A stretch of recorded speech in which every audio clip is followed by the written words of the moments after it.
Hello नमस्कार दोस्तों, आपका एक बार फिर से स्वागत है आपके अपने चैनल ऑनलाइन स्टडी में। और दोस्तों, मैं आज हिस्ट्री की क्लास नंबर 4 लेकर आया हूँ।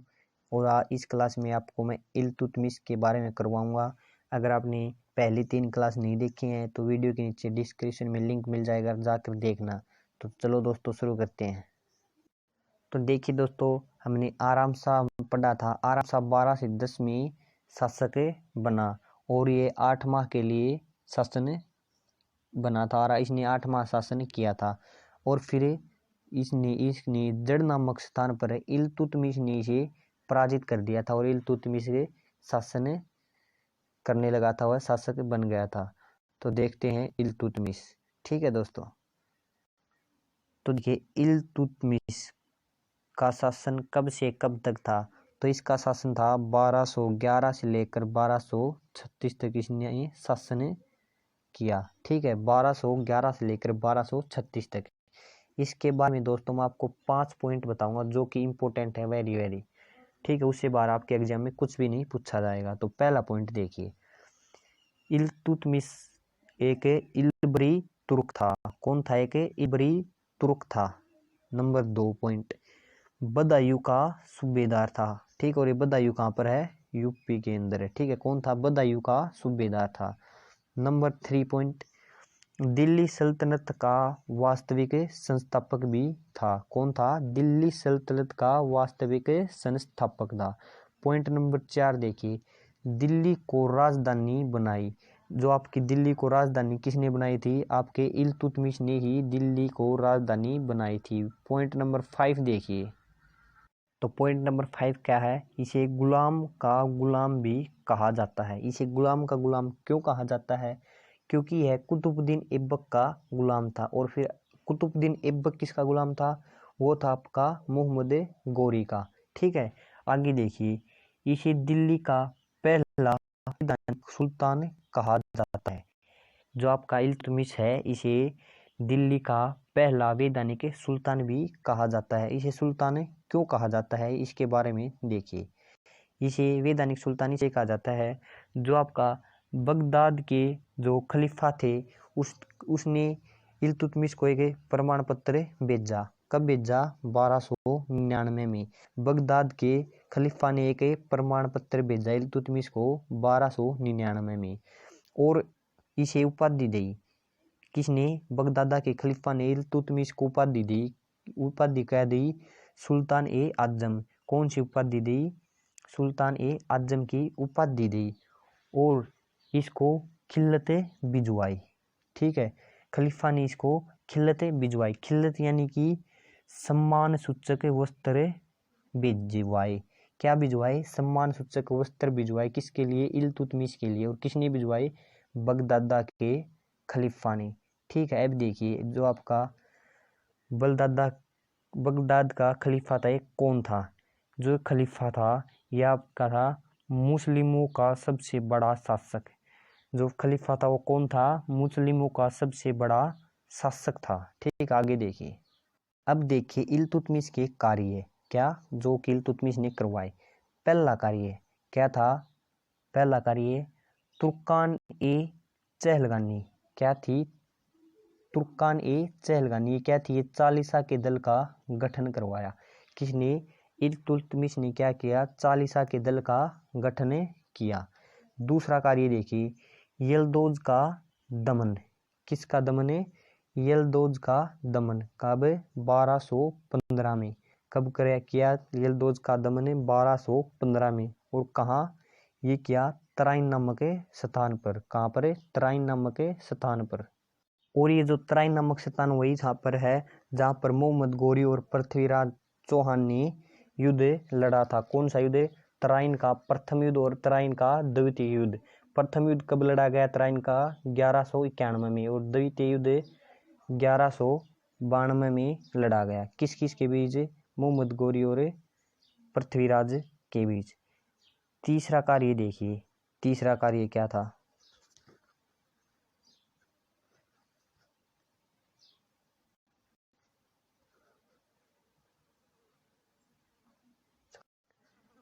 तीसरा कार्य था शुद्ध अरबी सिक्के चलाए। कौन से सिक्के? शुद्ध अरबी सिक्के चलाए। और सिक्के के नाम देख, एक सिक्का था टंका जो कि चांदी का था, दूसरा था जित्तल जो कि तांबे का सिक्का था। क्या? पांचवा कार्य, कुतुब मीनार का निर्माण कार्य पूरा करवाया। किसने? इल्तुतमिश ने। और कुतुब मीनार का निर्माण कार्य शुरू किसने करवाया था? ये करवाया था कुतुबुद्दीन ऐबक ने। ठीक है। अब देखिए इल्तुतमिश के दरबारी कवि, दरबारी कवि का क्या नाम था?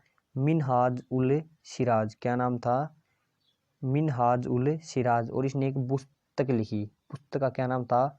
तबकात ए नासिरी। पुस्तक का नाम था तबकात ए नासिरी। ठीक है। आगे देखिए, इसके बाद कौन आता है?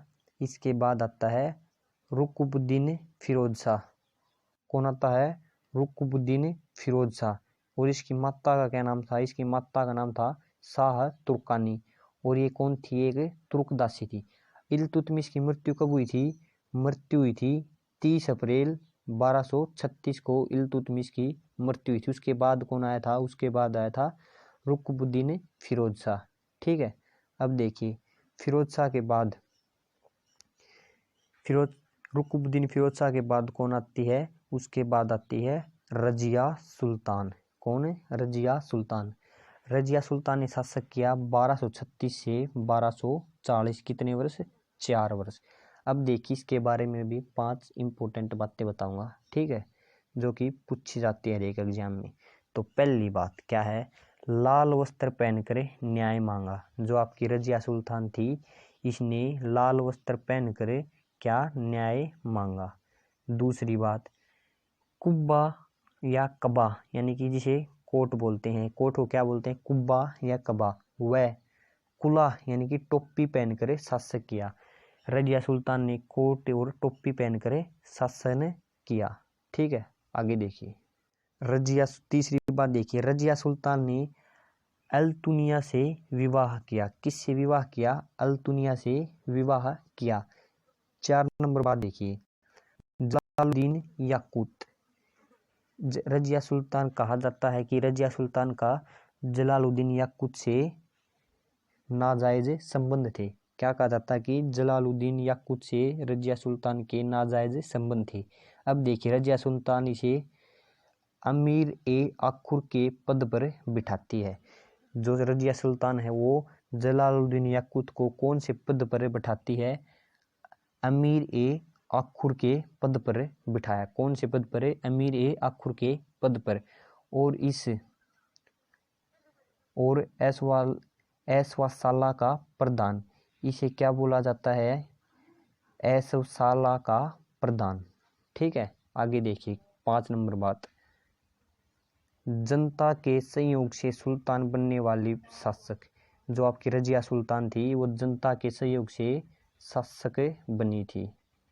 रजिया सुल्तान की मृत्यु, तो रजिया सुल्तान की मृत्यु कब हुई? 1240 में। कहाँ पर? कैथल में। ये आपका हरियाणा में पड़ता है। ठीक है। आगे देखिए, तो रजिया सुल्तान की मृत्यु कब हो जाती है? 1240 में। कहाँ पर? कैथल में। इसके बाद देखते हैं उत्तराधिकारी।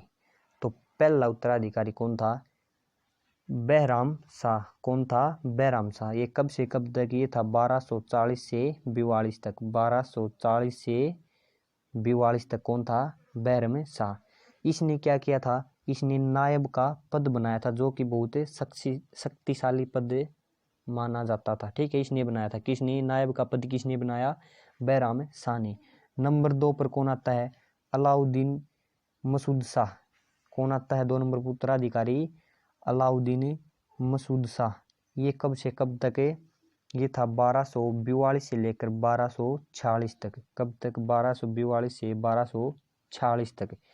इसके शासनकाल में बलबन का आगमन होता है। बलबन का आगमन किसके शासनकाल में होता है?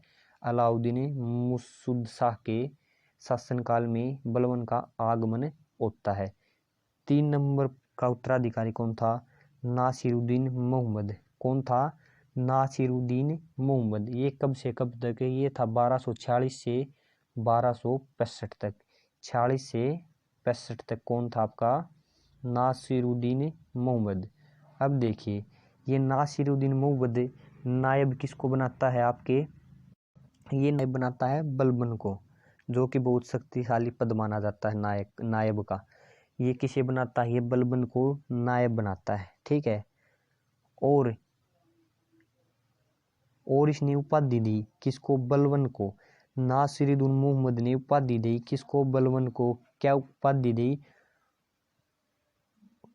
कौन सी उपाधि दी, उलुग खां की। बलबन को कौन सी उपाधि दी, उलुग खां की। और किसने दी, नासिरुद्दीन मोहम्मद ने। अब देखिए, ये जो ये नासिरुद्दीन मोहम्मद था, ये कौन था, ये था इल्तुतमिश का पुत्र था, यानी कि इल्तुतमिश का पोता था, ठीक है। आगे देखिए, तो दोस्तों इसके बाद अगली वीडियो में पढ़ेंगे हम बलबन, ठीक है। किसके बारे में, बलबन के बारे में, इससे अगली वीडियो में पढ़ेंगे। दोस्तों देखना नहीं भूलनी। अगर वीडियो पसंद आई हो तो लाइक शेयर एंड सब्सक्राइब करना, ठीक है। और वीडियो के नीचे डिस्क्रिप्शन में आपको टेलीग्राम चैनल का लिंक मिल जाएगा, टेलीग्राम चैनल को ज्वाइन करना, वहाँ पर PDF प्रोवाइड करवा दी जाएगी। वीडियो कैसी लगी कमेंट करके ज़रूर बताना दोस्तों, धन्यवाद, ठीक है।